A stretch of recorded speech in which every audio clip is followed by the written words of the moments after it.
It's flutter-of-wings, aka Symphony, and this video is gonna be completely about MEPS. I'm sorry for the last one, it just felt a little choppy to me the more I looked at it, and I'm willing to brush up on those details. Now, it had been since May that I was at MEPS, so I'm gonna try to remember as much as I can. Um, I can't tell you exactly what time everything was, but I can give you an estimate of when you have to wake up, when you have to go get breakfast and just all those little things like that. And I remember it being a long day, like everybody says it is, and I hear it's long and boring, and you're gonna do a lot of tests and paperwork, which is kind of true, but I wouldn't say you're gonna be filling out everything. You're really only gonna be filling out things for your job. And you'll understand that as soon as you go through the whole process and everything. As far as the physical part and your tests. So, in May, I and the recruiter and two other guys, we obviously were taken by the recruiter to go to the MEPS Center in Harrisburg, I believe. It was 3 hours away, 2.5 hours maybe. So yeah, it was kind of a lengthy drive. And I would say it's probably 10 o'clock at this time. And we were able to go to Sheets and stuff on the way there, so that was nice. I've never been to Sheets before that experience, and it's a pretty nice store. I wish I had more time to order a sub or order a drink or something like that. But I didn't want to hold everybody up, so I just got a bag of chips. And pretty much I was eating on the way there the entire time. What else? So, the first day you're gonna just be checking into your hotel, and it's a pretty nice hotel. I can't remember the name of it, but I would say it's 4 or 5 star. But I think more probably 4. But it was pretty good. And they had this little waiting room that we had to wait for all the other people who were going with us to take our MEPS tests with, and there's gonna be totally different branches coming along with you. It's not gonna just be yours, and of course, we were all Air Force people who just showed up, and I think we were first Air Force people who showed up. The only people I know who were in the Air Force that I got to meet. I'm sure there was a lot more people who were, but the only people I really got to meet were in the Air Force, and I'd say the Army. Even though there was a Navy girl that I got to spend a lot of time with at MEPS, she didn't talk much. I don't know if it's just because my branch or what. But, it's okay. I got along with the Army one. And she's doing good now. But, yes, you wait around this waiting room, and it wasn't that bad. It wasn't as boring as I thought it was going to be, and I thought I wasn't going to be able to talk to anybody, or I wasn't going to be able to know who I came with, and stuff like that. I was totally wrong. MEPS gave me some friends that I actually keep an update with. And though they're not close friends, I had to see them over and over and over at the recruiter's office. So it was pretty nice. And there were people coming from all kind of areas, from the Pennsylvania area, New York. Well, I wouldn't say New York anyway. I would say there's some people from Virginia there. Just very close in states to Pennsylvania, and it was really interesting because I ended up leaving with a few friends, and we were able to sit in this computer room. So you're not just sitting there in a lobby. It was back lobby or something like that. It was computer lab. I don't know. But we were able to go on the internet, and we were able to add each other on Facebook, and I got the Tumblr. So it was all really good. I would say we waited there for about 2 hours though, so it was kind of lengthy just to make sure everybody had came in. But sadly, it was like 4 of us that were in that back room, and everybody else was kind of scattered everywhere. I finally figured out who everybody was by the end of the night, because you have several meetings from the head of the hotel, and they really don't want you to mess up. You'll be fined if you do, but I mean, you're only there for like 2 days, so why would you even think about messing up? Uh, I remember like there were some uh, gas stations and restaurants or whatever that was across the street, and I actually got to go across the street with a couple of people. We didn't go alone. Just mainly people I bonded with closely. So we got to go across the street and we talked, and everything was. It was actually a lot loose than I thought it was going to be as far as like the security went. But we went just walking randomly and walk around the hotel, and I don't know. I really liked my first day at MEPS. Came home and on Facebook. Whoever said MEPS was boring never told me about the first day, and I think that's the biggest secret about MEPS. Also, the very next day is gonna be an early one. I remember we had to wake up at 4:15. Like the hotels will call you at 4:15, and you had to get dressed and everything. I think it was like 20-30 minutes for breakfast. So yeah, had breakfast really fast. Though I think they gave us like 30 minutes to like get everybody ready and online and everything. And the staff was a little bit unfriendly, I have to say. Like I always felt that they just didn't like a bunch of kids in their hotel, and I understand that, but it was just like, for a 5-star, 4-star hotel, you should probably have better service than that. But the food was alright. I don't even remember what was served. There were desserts there. I remember. I ate all the desserts, so. But yeah. Uh, how would I rank the food? It'd probably be like 3 stars. Um, food is food, and yeah. When you get up maps, I would just suggest that you just really plainly. And I hear for some reason no white shirts. I had to look at a couple of videos to make sure that was right because I don't remember any rules about white shirts, but apparently no white shirts.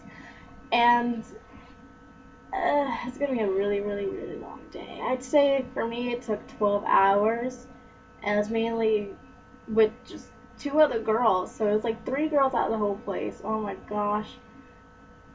And we're waiting on probably 70 guys, maybe.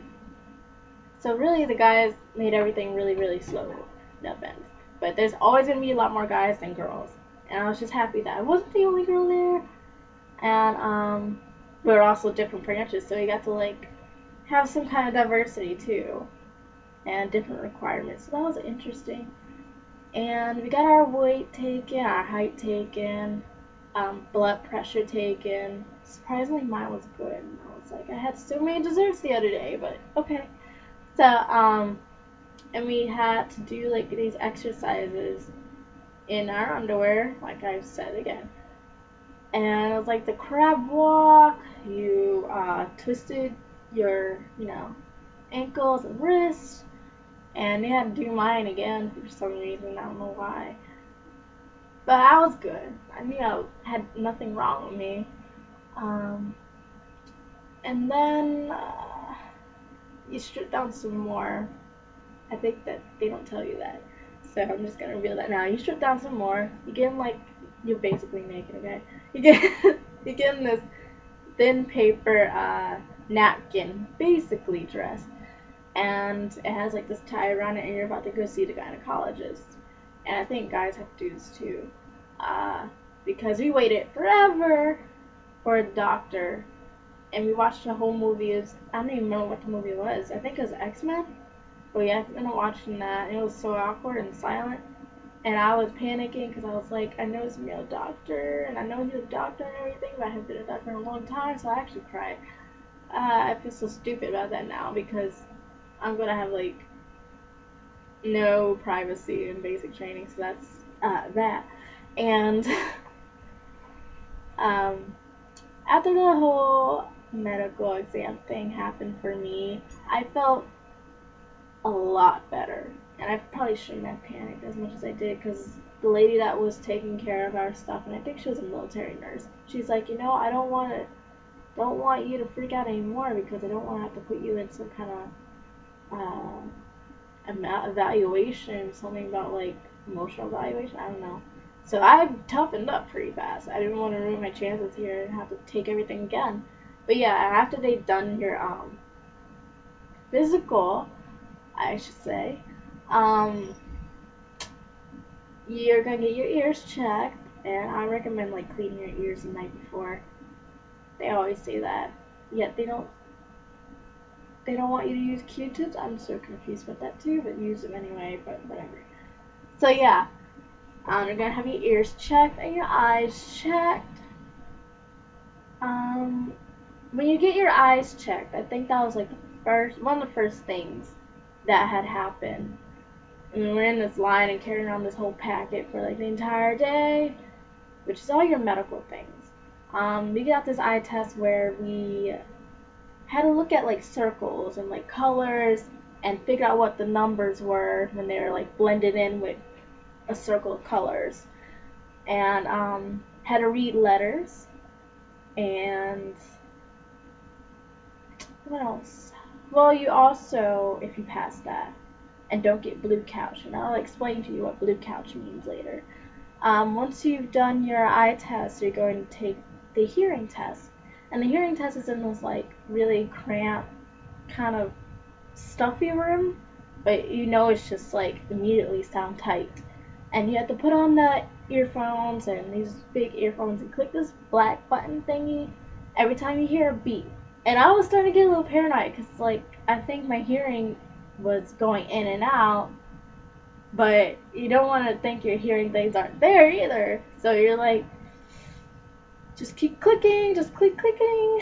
You can notice different tempos and speeds, and I don't know, I just made it. I found out that I was like one of the two that were able to pass that test, and everybody else had to stay, and that didn't mean a good thing. And luckily, it felt like Survivor every time I took a test. Except for like obviously the urine test and the pregnancy test and everything like that, and blood tests, also blood tests. The guy who took my blood was really, really nice and made me stare at a funny picture. So that wasn't too bad for me. But yeah, about the blue couch thing, that was the code name for you're going to take this test over, you're going to have to come back to MEPS. Or you're going to have to have your records checked because maybe you lied. I don't know. Don't bring up anything new. Bring it up to your recruiter if anything happens before and after MEPS, so he can at least, bend some things instead of just merely being disqualified on the spot. Also, you're going to admit to any allergies you have, and I don't know too much about allergies because I don't really have any.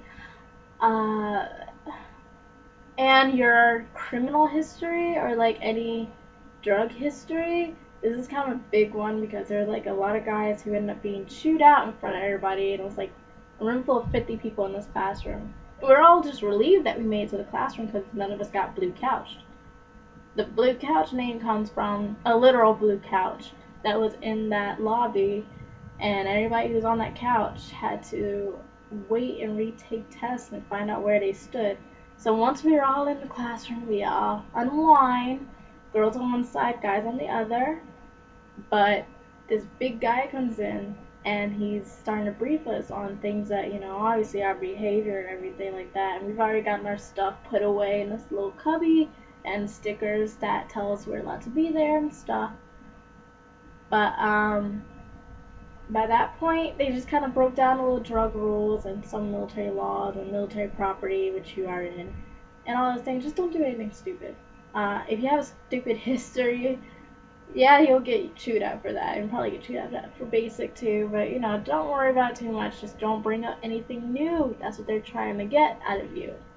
And I also got to pick my job and swear in that day after lunch, which is just like a regular sandwich. It wasn't anything that great, but they had soft cookies, so that was cool. And the people who ran the lunch thing was pretty cool. I lifted a 100-pound thing before I got to take my fingerprints and swear in and pick my jobs and everything like that, but by the time it was 5 o'clock, so it had been like 12 hours, I was finally home. Long day.